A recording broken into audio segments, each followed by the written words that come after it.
Nasus n'est pas un guerrier, c'est un sage devenu dieu. Et même les dieux peuvent être hantés par leurs erreurs. Nasus, le gardien des sables.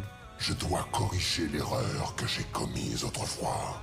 Dans l'ancien empire de Shurima, Nasus n'était pas un guerrier, mais un érudit brillant, stratège hors pair. Il était respecté pour son intelligence bien plus que pour sa force. Mais alors que la guerre faisait rage et que la maladie menaçait de l'emporter, l'Empire prit une décision. Il serait ascendé. Transfiguré par le pouvoir solaire, Nasus devint un être semi-divin, à l'apparence d'un chacal chargé de guider Shurima vers la grandeur. À ses côtés, son frère Renekton, loyal et féroce, l'aida à défendre l'Empire, jusqu'au jour où tout s'effondra.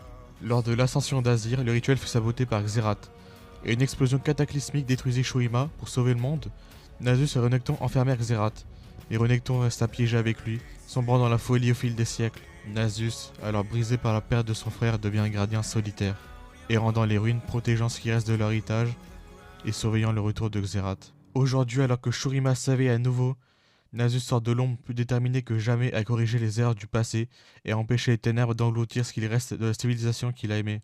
Il a le savoir d'un millénaire, la force d'un dieu et le poids d'une tragédie qu'aucun temps ne peut effacer.